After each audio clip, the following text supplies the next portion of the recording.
Ties between Washington and China are now on a reset. There appear to be huge advances which have been made, trade reductions, fentanyl control, rare earth minerals, and a lot more. But as is frequently the case with Donald Trump, if it's one step forward, there's often one step backward, which keeps so many across the world wondering what this is all about. And just before his meeting with Xi Jinping, he announced that the United States would resume potential nuclear testing after a period of 30 years. That's something that's got the world very, very worried indeed. In fact, there's been a meeting in Russia, there's been a response from Russia, which has now threatened the United States, where they've said, if you are to do that, then we are going to reciprocate. I thought it was an amazing meeting. He's a great leader of a very powerful, very strong country, China. And well, what can I say? We have, it was an outstanding group of decisions, I think, that was made. A lot of decisions were made, too. There wasn't too much left out there. What will your new tariff rate on China's goods be once you sign the deal? Other than what the tariffs remain exactly the same. 55%. It's about, no, it was 57, now it's 47. Well, joining us on the program today, we've got a very special panel to look at what this means, the significance of the thaw in the relationship between Beijing and Washington. Einar Tangen, we've got Andrew Leung, Professor Andrew Latham, and Professor Scott Lucas. Thanks all very much for being with us. Einar Tangen, as is so often the case, one step forward with Trump and yet one step back.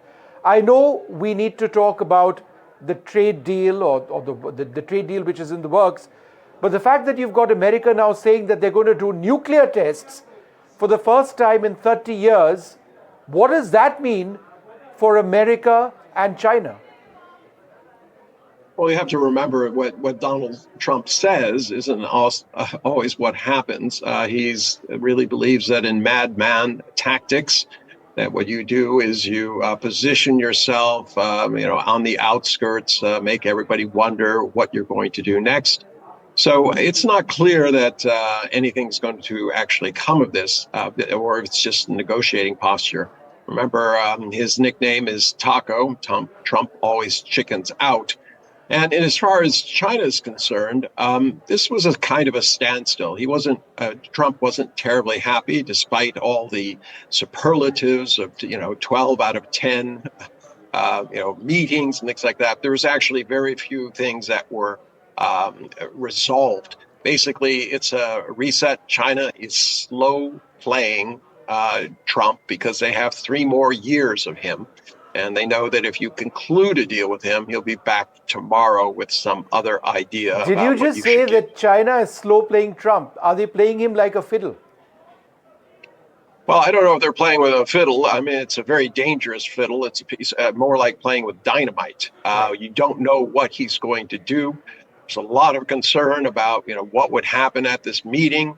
I think they were holding out this idea of, an invitation to come to China, something that Donald Trump always likes, as a way of kind of keeping his behavior within, the guardrails. They didn't want an incident where he started trying to berate or embarrass, Xi Jinping, and they were concerned about it. But in terms of, how China's positioning it, very clear.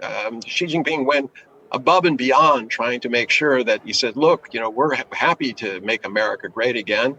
We're going to start buying some agricultural products. We feel sorry for these farmers who are caught in the middle. Tangen, hold that thought. I'm going to discuss this at length. But Professor Scott Lucas, just on the point where I started, the United States threatening nuclear tests again, Russia responding saying, you do that, we're going to be doing the same. Where does this leave us around the world? Oh, Einar's right. This is just a bit of Trump bluster, and it's muddled bluster. It's important to establish why he did this. Russia, which is facing difficulties in that ongoing invasion of Ukraine, Vladimir Putin had done his own blustering in the past few days. He said, we've tested the Burevestnik long-range missile, which is nuclear powered. not with a nuclear warhead, but nuclear powered. And we've tested this Poseidon, what is effectively a naval drone, which is also nuclear powered. Look at us, we're really tough. And Trump immediately says, oh, we're really tough as well. I don't think he understands the difference between the testing of missiles and naval drones and nuclear weapons per se. So he puts out this tweet that says, oh, Russia and China are testing nuclear weapons, which is untrue. They have not tested nuclear weapons since the 1990s. So we're going to do the same thing. The reality is that even if the Trump administration wanted to go back to testing of nuclear weapons, it would take 36 months to set up that test. So I think it's important to push this off to the side, focus on the realities regarding US and China on what is not a trade deal, but is actually China pushing Trump back, calling his bluff, as it were, and getting us back towards the spring. And I'll start off with this point. China is still maintaining the export controls that it imposed in April on the US, even if it lifted the export controls for 1 year, that it imposed in October. No, the export controls that they have lifted are the export controls that they imposed in October. Yes. When we were getting into an escalation between the US and China over controls that were coming from both sides. China, it has not been confirmed. China has not yet lifted the export controls that it imposed in April after Trump's initial set of tariffs. So it still has leverage. Einar Thangen, is this a 12 on 10 for the United States? Oh, no. I mean, this is just posturing by Donald Trump. Remember, he wasn't planning to go and he wanted a meeting with Xi Jinping, but he wasn't. This came together very, very quickly when China played an ace in terms of these, rare earth elements. He had to do something. You'll notice that on his way there, he met with the Australians. They're one of the few countries that actually have 3 out of the 4 parts of a complete chain in terms of producing rare earths.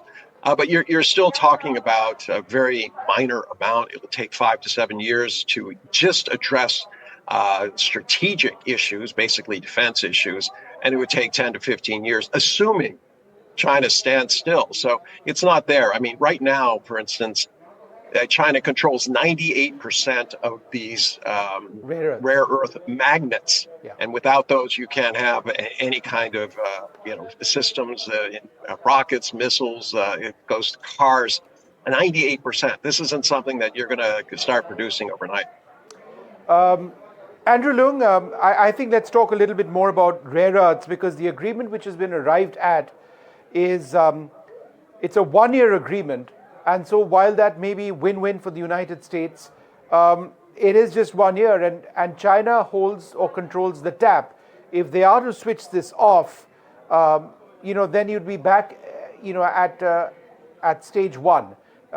Therefore, is this really something which is a big win for America?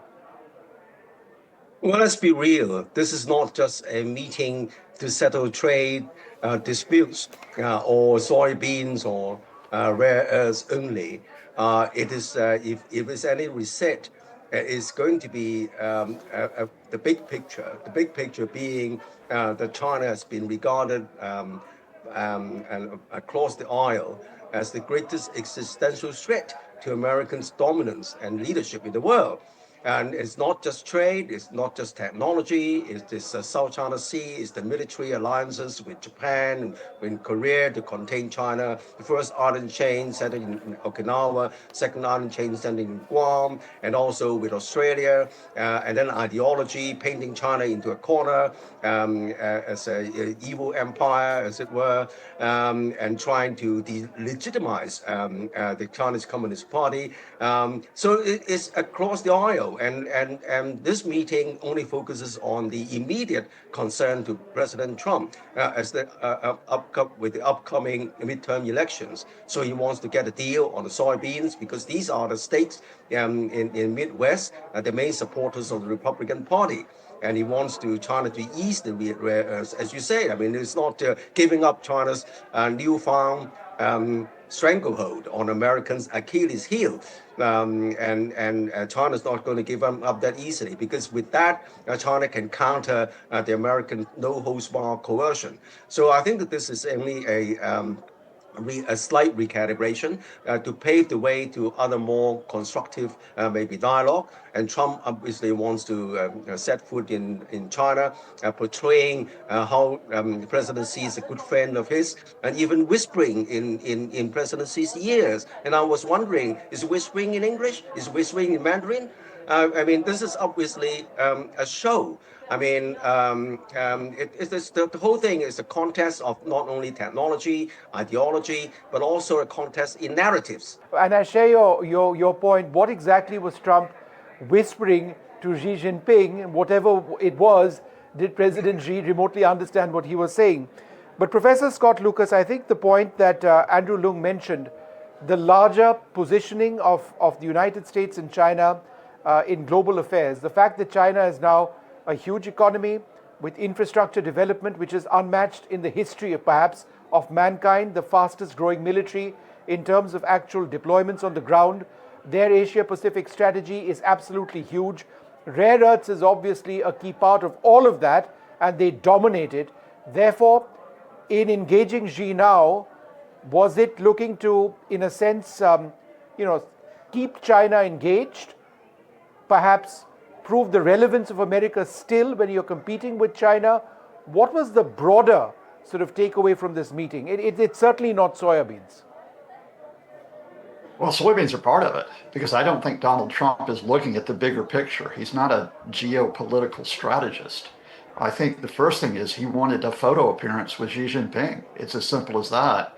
And the Chinese realize that, which is why they've extended the invitation for him to come out next April. So they play the vanity card with Trump, first of all. Sure. Secondly, I think, as Einar pointed out, the soybean issue is a big issue. Over the past few weeks, the soybean harvest has come in. You're talking billions of dollars. The people who get hurt by that are the American farmers. Half of all of America's soybean crop goes to the Chinese. So this was starting to come back to Republican congressmen who are saying, we're getting hurt in our districts because of this. I'm not sure if Trump realized this, but his advisors would have realized this. But in the bigger picture, the United States is taking a reputational hit here, because whatever we can talk about the issues, the military issues, the economic issues, geopolitical issues, China is looking like it's the adult in the room. All right. In fact, let me just bring in Professor Scott Lucas on that. Is China essentially the adult in the room in the present equation between Washington and Beijing? Well, I think you referred to Scott Lucas. I think you may be going to another guest. Professor Andrew Latham, can you go ahead and take that? Can you repeat that, please? Is China the adult in the room, in a sense, in the equation between Washington and Beijing presently? No, and it's very easy, and it's a reflex, at least in this country, to reduce everything to Donald Trump's vanity and lack of understanding. That's to miss the bigger picture. It's to miss the point. If Donald Trump wasn't in the White House, not a lot would change. We're in an era of great power competition. We have China and the United States trying to defend its position economically, geopolitically, and in terms of the narrative, and China trying to challenge that on every conceivable battlefield, metaphorically speaking, for the moment. We shouldn't, it doesn't matter who's in Beijing or who's in Washington. Those are structural realities. And those two projects are colliding. And the only big question about this meeting is, was this the declaration of a temporary ceasefire? Or was this a reset, an enduring peace agreement between these two powers? It wasn't the latter. It was the former. Rare earths are crucially important militarily, obviously. There's been an acceleration of the conflict and competition over access, not just to the raw materials, but to the refining capacity and the producing capacity. And the United States has been doing things for the last 5 or 6 years, at least since the first Trump administration, although he had very little to do with it. And China has reacted, and the United States has reacted, and it's become kind of arms race. And there's a temporary halt being called to one phase of that, the October regulations, not touching the earlier regulations on both sides of the Pacific. This really is not as profound a moment as sometimes it is imagined. It's not even détente. It's merely a temporary ceasefire. And I think, and I really do emphasize this every opportunity I get, to reduce this to Trump's pursuit of a Nobel Peace Prize or him working through his vanity complex is to miss the most important geopolitical developments of our lifetimes, at least since the end of the Cold War. Okay. Aina Tangin, let's look at it from a slightly different perspective. What China potentially gains from this. Technology and chip discussions, preliminary talks with NVIDIA, one of the companies, though there were no final agreements announced, this is something that works in China's benefit. Do you believe these would be substantive? Well, as I keep saying, I'm going to agree partially with my colleague who just spoke. This is not as momentous as it seemed. It was clear that China is slow playing Donald Trump, trying to last out the next 3 years. I disagree that Donald Trump is not a factor. I think the people who are being harassed by ICE on the streets of America and this sending troops into cities makes him pretty unique, and he applies the same tactics internationally. He has not been an ideal leader, and this idea that American exceptionalism, this idea that the U.S. can do anything it wants simply because it's powerful and it believes that it has the right and mandate to rule the world or have everyone be their vassals, that's long dated. It's not going to work anymore. The colonial era is passing away, and you still have a few defenders out there who are saying we're going to get it all back. But that's just like all the empires before. The other point which they did speak about, though we don't really know where we're headed with that, and Professor Scott Lucas, why don't you come in on this Ukraine and the war? It's not ending despite Trump's efforts. In that context, how important was this meeting between the two leaders? I don't think it's that significant on Ukraine because I think the important developments are elsewhere. I think Russia is in trouble as it gets into now almost the fourth year of that invasion that took place. It's only making a gradual advance on the ground.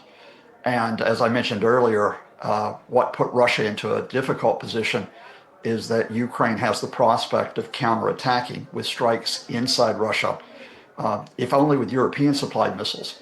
If the Americans supplied Tomahawk missiles to add to that, it would cause further problems for the Russians. I think the Chinese, as they have throughout this invasion since February 2022, they're calibrating this. They are not going to give overt military support to the Russians. They have bought Russian oil, especially because it's discounted Russian oil. And I think the question is whether they will continue to do so. The big issue that I doubt was discussed in detail is that the United States has finally imposed sanctions on Russia's biggest oil companies, Rosneft and Lukoil. Now, those sanctions also carry, it is possible, secondary sanctions on anyone who communicates or works with those companies, and that would include secondary sanctions on the Chinese. Would the Trump administration actually impose those sanctions, and what would the Chinese do if they did? I think the very issue that Ukraine was discussed in general terms indicates that the Trump administration has not made that threat of putting secondary sanctions on the Chinese. No, and there's a huge double standard in that. In fact, Professor Latham, would you like to sort of come in on that? That, from where I'm at, New Delhi, there's this incredible irritation at the fact that Trump went out of his way to impose sanctions on India for the import of oil. Now, as I understand it, that import of oil is coming down because of the sanctions by America on Russian oil firms, which were just mentioned, but there's never been any mention of that on China. So, incredible double standards, when it comes to the import of oil.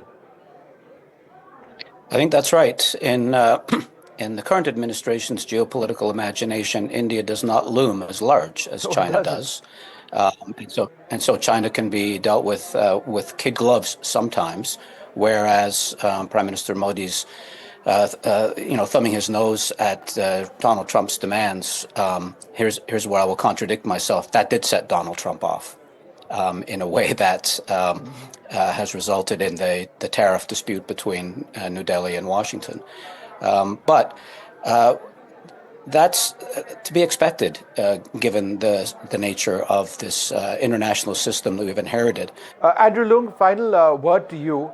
There is talk of President Trump traveling to Beijing or somewhere else in China, and there is talk of Xi Jinping traveling to America. Do you actually see Xi traveling to America? Do you see the relationship progressing to that stage?